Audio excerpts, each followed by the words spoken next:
Dans cette vidéo, je vais t'expliquer comment créer des habitudes puissantes qui vont te permettre d'atteindre des objectifs massifs.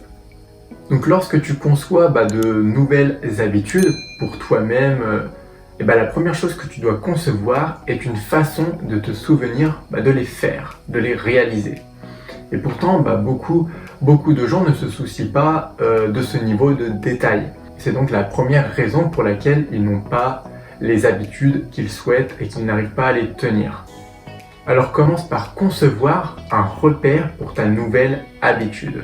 Par exemple, nous savons tous que nous ne pouvons pas commencer une nouvelle routine d'entraînement en courant 20 km par jour. C'est évident, tu ne peux pas commencer trop grand. Et en général, en fait, ce n'est pas le fait de commencer trop gros qui nous perturbe, mais c'est plutôt de commencer juste un petit peu plus gros que ce que l'on aurait dû. Juste assez pour arrêter l'habitude après quelques jours, quelques semaines ou même quelques mois.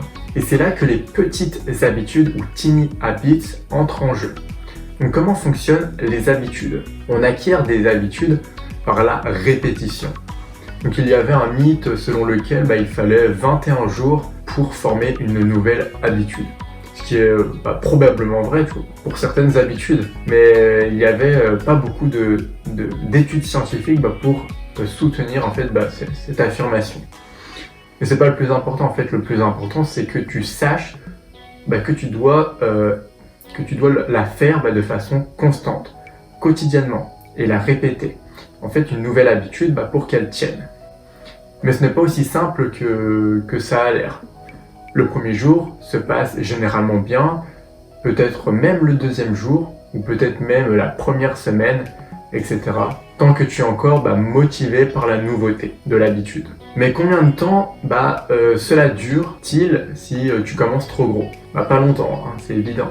À moins que tu ne sois extrêmement autodiscipliné, extrêmement discipliné. Mais même dans ce cas, il n'y a pas de raison de rendre les choses si difficiles pour toi. Et tu risques de perdre l'habitude.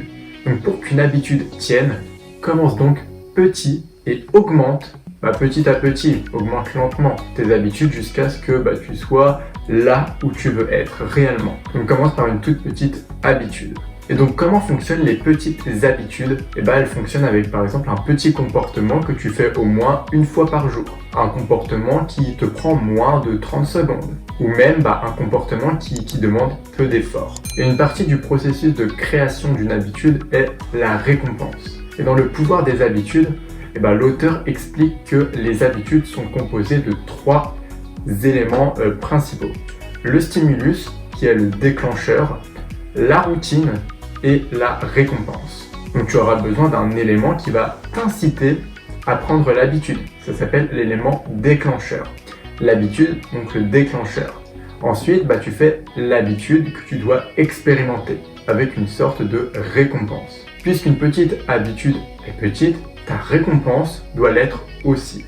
Il est important aussi d'ajouter chaque petite habitude après une habitude existante. Ton habitude existante est le déclencheur. Il y a des choses que tu fais tous les jours. Quoi qu'il arrive, ce sont des choses que tu fais sans y penser, comme par exemple manger, se réveiller, etc. Ce sont des choses que tu fais et que tu ne penses même pas à le faire.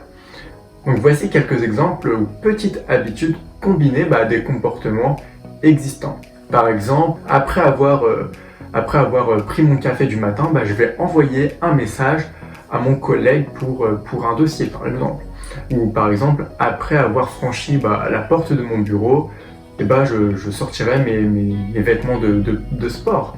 Ou également, après m'être assis sur mon bureau, je lirai mes mails, etc. En fait, il y en a tellement que tu peux imprégner. Mais il est important en fait de combiner l'habitude avec une habitude qui est déjà établie pour que tu te souviennes de la faire à chaque fois. Donc comment fonctionne un comportement? En fonction du type d'habitude que tu crées, tu vas l'aborder différemment. Donc il est très important de savoir de quel type de changement, de comportement tu vises. C'est très important en fait de comprendre ça. Donc voilà, j'espère que cette vidéo t'a aidé, mais ne quitte pas cette vidéo. Juste avant, je souhaiterais te partager si tu veux aller plus loin, si tu veux recevoir mon contact privé et que je puisse t'accompagner dans ta progression sur le fait d'être beaucoup plus productif, efficace, à mieux gérer ton temps, et bah, tu peux cliquer sur le premier lien dans la description, c'est totalement gratuit, et tu vas recevoir des vidéos, des emails, des conseils supplémentaires, des astuces pour t'aider un maximum. Et bah, je serai ravi de t'aider et de t'accompagner dans ta progression. Et en tout cas, on se retrouve pour une prochaine vidéo. Surtout, merci pour ton attention et n'hésite pas si tu as des questions à me les poser. Salut!